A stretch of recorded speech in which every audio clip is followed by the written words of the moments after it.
find many bicycles in these parts, unless they've been abandoned at the bottom of the hill by people who wanted a once-in-a-lifetime thrill. Try to climb up too quickly and you could get the bends. Indeed, there are parts of this road that you really would need a ladder to get up. But the only way out is up. There are no roads along the flat bottom of the valley, for a very good reason, as you'll discover later on. But I have a bit of cailling to do, about halfway up the mountain, along the road to the bottom of the valley. So, short steps, lean forward and don't look down. That's the secret.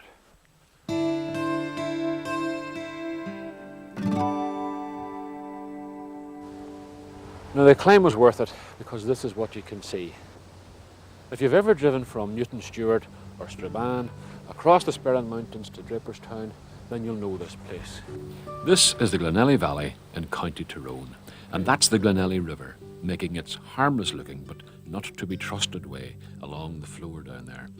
It's a proper real valley, this. Not one of your half-hearted, gently sloping, let's not frighten the tourists affairs. It's deep and it's steep and it's 10 miles long. The sort of place where even the sheep are inclined to get vertigo, and the rabbits think they live in high-rise apartments.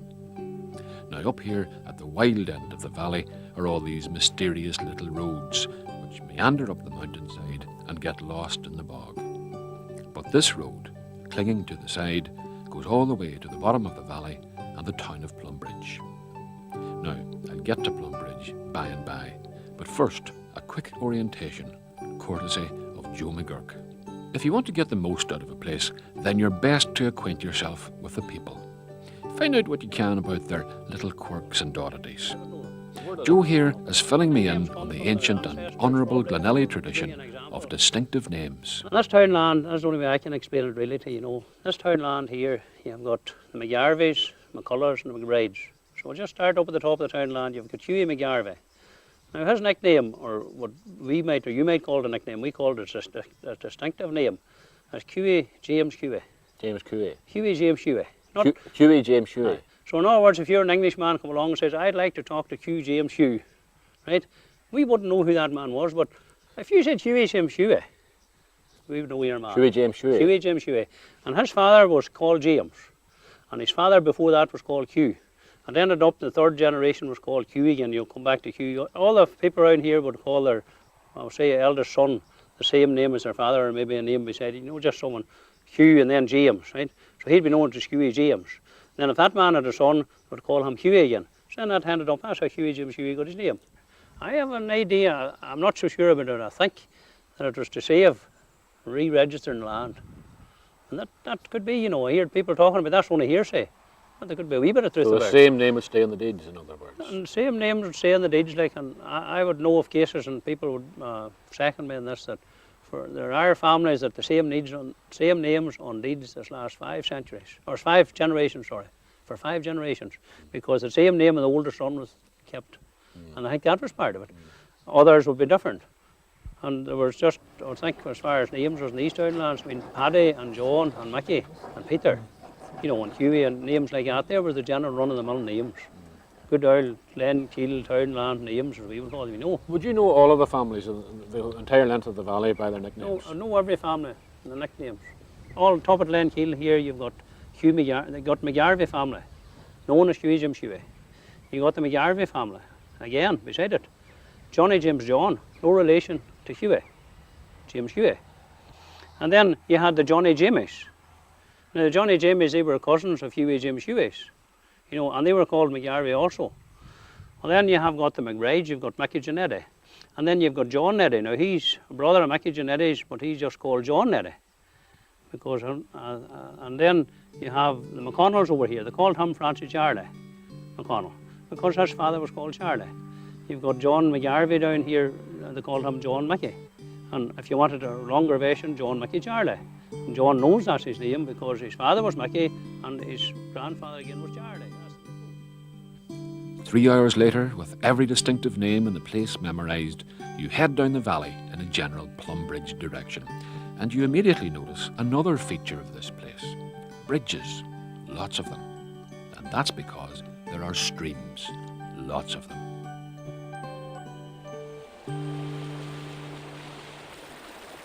Another lethal pollutant enters the Mourne system.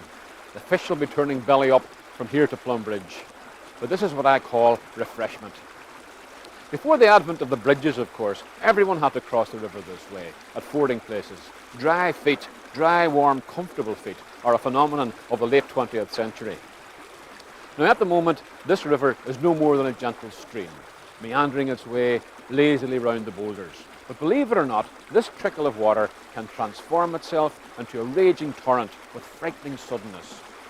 Without much warning, you can have a brown wall of water and boulders and branches, maybe 25 foot high, come hurtling at you out of the blue with the speed of a galloping horse. What happens is that in the summertime, if it's very hot, you can get a build-up of big thunderclouds which break on the mountains and pour out millions of gallons of water. Now, the sides of this valley are so steep that the swollen streams simply run off it and gather into a huge flash flood on the floor of the Glenelly. And that just charges down the valley with irresistible force, sweeping everything in front of it. And that is precisely what happened in disastrous fashion in the year 1680, some 10 years before the Battle of the Boyne. About 4 o'clock on a Saturday afternoon in the month of June, sudden death struck. All along the valley, which was much more heavily populated then than it is now, large families of people lived, most of them in mud cabins. The noise of the thunder over the mountains prevented them from hearing the thunder approaching along the valley floor. Houses, embankments, farms, livestock and people were all swept away. Only about 30 bodies were ever recovered, and that's reckoned to be only a fraction of the number that actually lost their lives. What happened in 1680 has happened again and again. Every summer, people fear the build-up of thunderclouds on top of the mountain, and at least once every generation, there's a landscape-changing flood. Not quite so devastating as the one we've talked about, because people learned not to build houses down in the floor of the valley. But even so, there have been some frightening downpours. The last really big one was when Paddy Sheeran here was a mere stripling of about 60 years. Paddy is now 92. And as his brother-in-law, the priest, puts it, he's coterminous with the century. Just to put Paddy into some kind of context for you, he was born just as the Boer War was ending. Edward VII was fresh on the throne, and the Wright brothers had not yet flown the first aeroplane. So naturally, he still tends the cattle every day. His memory of that flood, the flood that could have carried away his own house, is still vivid. Well, it was a lovely day up onto that, and all of a sudden we heard the sound was the thunder. And then it was just one big rattle after the other for about 20 minutes or longer.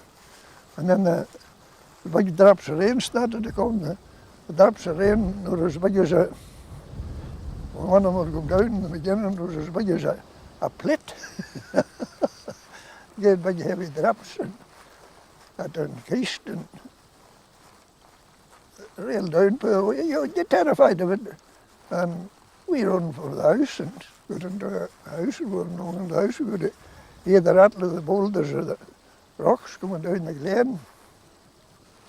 And we thought it was terrible, and the children were crying, and we were trying to pacify them. And we were afraid that the house would be tumbled. That was the truth. It was just actually terrifying. What would have tumbled the house? The water itself, or the water boulders? itself, aye. The force of the water and the height of the water. How high was it? I would say it was roughly 18 to 20 foot high coming down that down there. I would say it was roughly that. So it would have been as high as these It would be top as high banks? as it would be. I'd left all that mess behind it. So what mess you mean these big boulders down Aye, there? them big boulders, and there never was a thing you do about it. It's hard to Yeah, believe that water could lift and carry one of those. We couldn't believe it. We couldn't believe it.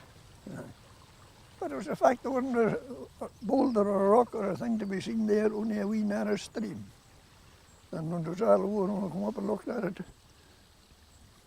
it was just terrifying. Terrifying indeed. Back in the 1960s, the Sperrins lost 14 bridges in one night's flooding. So bridge maintenance in the Glenelly has always been important. even before the EC regulation, which commands these bridges to support 40-ton lorries. No problem for this fine 19th century arch, I'm assured by engineer David Stewart. His main concern, believe it or not, is not the strength of the structure, but the fact that he might be interfering with the home of a bat or a dipper. Yes, bats and dippers are perhaps in one way the bane of the bridge maintenance man's life. As you probably know, you can be fined up to £2,000 for killing a bat. They're protected. I wouldn't dream of it anyway, but at that price, they're protected indeed, species. They are a protected species, and we do take remarkable care to minimise any upset we have to the bats. We look at the bridge before we ever go near it to do any maintenance work, and we examine it carefully and quite often bring in a bat expert to determine whether bats are in fact housed in the structure. And they can live in tiny little cracks, and nearly all old masonry arches are in fact have cracks develop in them from time to time due to the heavy traffic nowadays. So we're not talking about bats, just to be clear about this, hanging down under the arch. You're talking about them actually almost burrowing into cracks underneath the structure. They go through a crack some maybe 25 millimetres or so wide, and they nest in behind the stones. And what we do when we're repairing a bridge with bats in it, for a start we can't go in their breeding season or in their hibernation season. The hibernation is roughly from September through to March, April.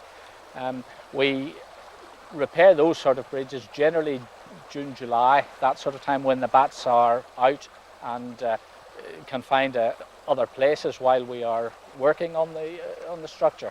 What we do is we make little caverns, sometimes taking a stone away from beside the crack.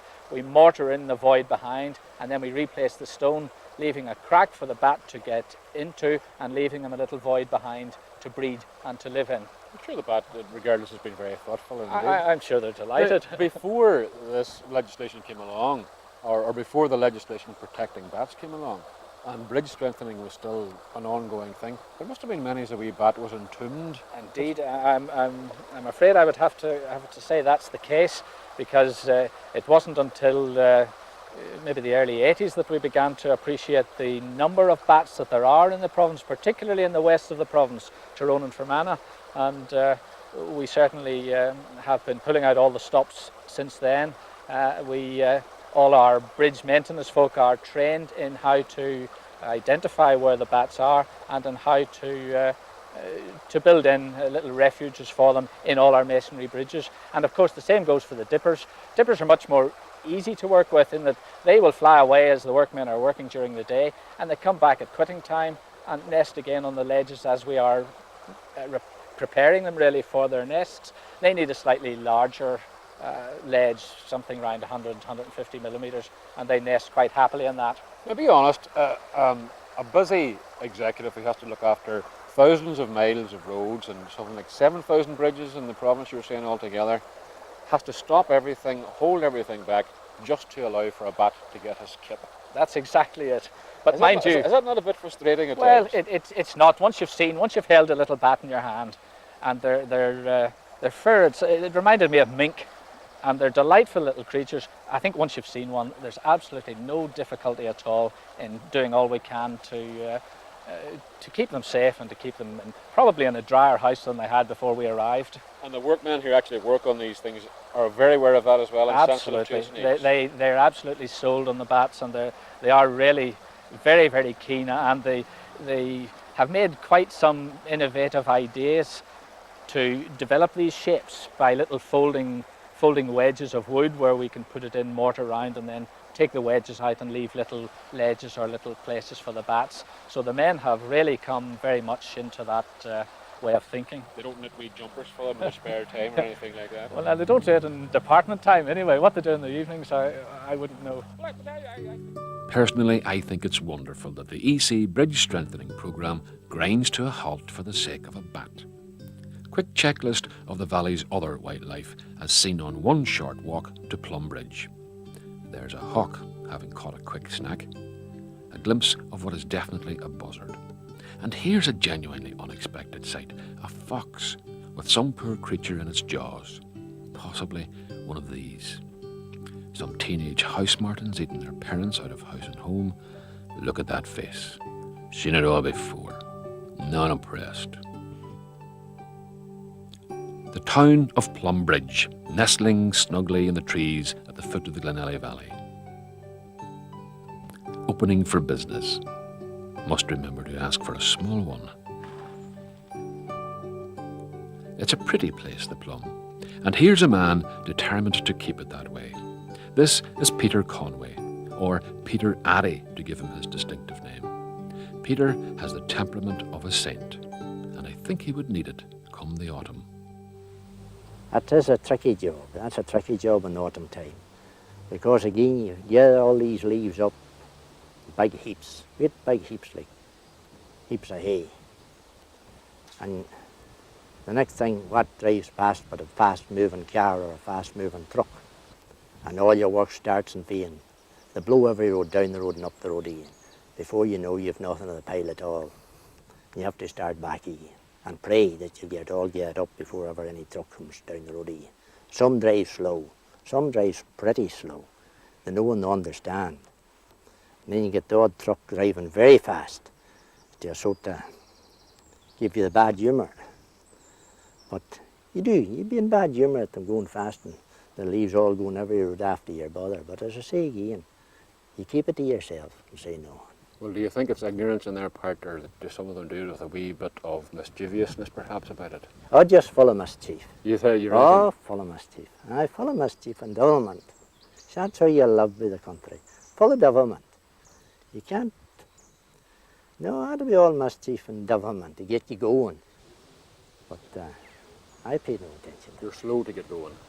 Well, to get, oh, I wouldn't start. No, I'd be slow in getting going. I'd have a good temper that way. Oh, I wouldn't say nothing at all, you know, not at all. Well, do you ever come out to work in the morning and look around the place and it's totally spotless? There isn't any work for you to do. Would that worry you if you came across that situation? Oh, that'd be no good to me if there was no work for me to do and the place shining. That'd be no good, not at all. You must have dirt. You must have dirt to keep you there.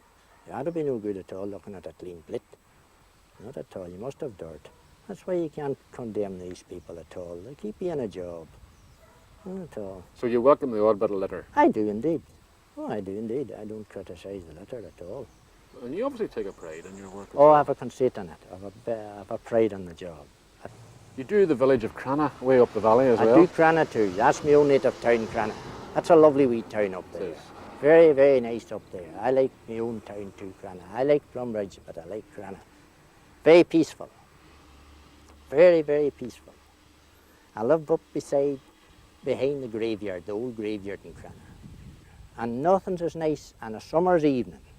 And you're on your own. I'm married myself and have a family, but when they can be out and you on your own, and maybe you go to bed in the early or in the evening maybe, and the sunshine or the sunset shines on the window, and you're lying in your bed and you're looking at the scene and you see the reflection of the headstone up on the scene. That'd be nice. The reflection shines on. Many's a one would think the reflection of a headstone on their ceiling was a cause to be scared. Oh, not at all. When you see that headstone up shining on the top of under the scene, the reflection of it, and an evening, a nice bright evening, boy, it's contentment. You know you're in happy land.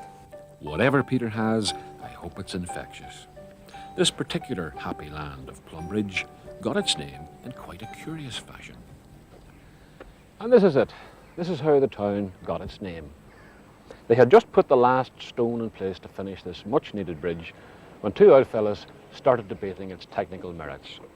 Now, one of them was of the opinion that it wasn't as straight as it might be, that the masons, to be brutally frank, had not been up to the job, and it was off the plumb. Whereupon the other old fella, who'd been chewing tobacco at the time, leant across the centre parapet and spat into the river below. Now, I'll spare you the demonstration, but the projectile went straight down into the river without touching anything on its journey. That, he pronounced, is a plumb bridge. Seems a kind of hit and miss method of naming a town, but it doesn't seem to bother anybody here. So there you are. Now here's a question. When you go to Portrush, you buy a bar of rock. What do you buy in Plumbridge to show you've been to the Glenelly Valley? This man is bound to have the answer. William Pinkerton inherited a small grocer shop and built an empire. Behind this modest shop counter is a vast storehouse of everything you could possibly need for country living. You'll have to check that. And that's right, Pete, that's right. Years ago, we used to make the tea in the mountain with this tea kitty. For straining milk. For staining milk. In the olden days, you stain milk. I still sell the odd one yet. That's the old time hot water bottle, but they still sell the odd one yet. You see, they're very good for holding the heat. Oh, That's the right. green wellies. Oh, aye. You know how it is when you spend a long time in a shop. You feel you have to buy something. Is there any point in somebody like me buying one of these at all? Oh, certainly. Why not? For you can use that stick for working with sheep. You can use it. Sure, it's nice to go out and catch that for a walk there. You can hang it up in the living room, hang it up somewhere for the lawn or the hallway, anywhere at all for an ornament. It's nice to hang up. If I were to walk around Plum Bridge with this, you don't think people would... No, they'll just see it. Bought it in Pinkerton's there. Pinkerton got a sale this evening again. I sold that critter. I sold that critter there. They've probably done them to the teeth on it, but what odds? They wouldn't laugh. No, I wouldn't. No, You don't think so? I would laugh, surely.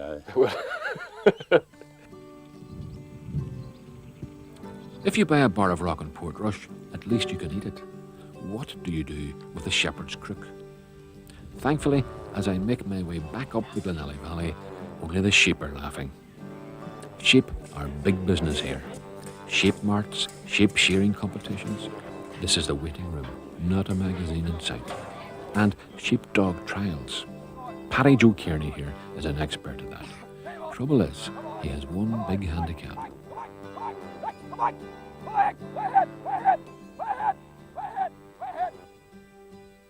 You can't whistle at all. Can't whistle. Did you ever try to whistle? I did. I tried. I may have maybe if it was in close to me, I would have a short whistle, just a wee quick whistle like that. But I can't. I just can't whistle. You grew up in a place where shepherding was Yes. very much one of the jobs that you'd be expected to do. Oh, aye. Oh, aye. And when did you first realise that you couldn't whistle, that you weren't going to be able Well, to whistle? I remember watching my father putting his two fingers in his mouth like that there, and you'd hear him 2 miles away.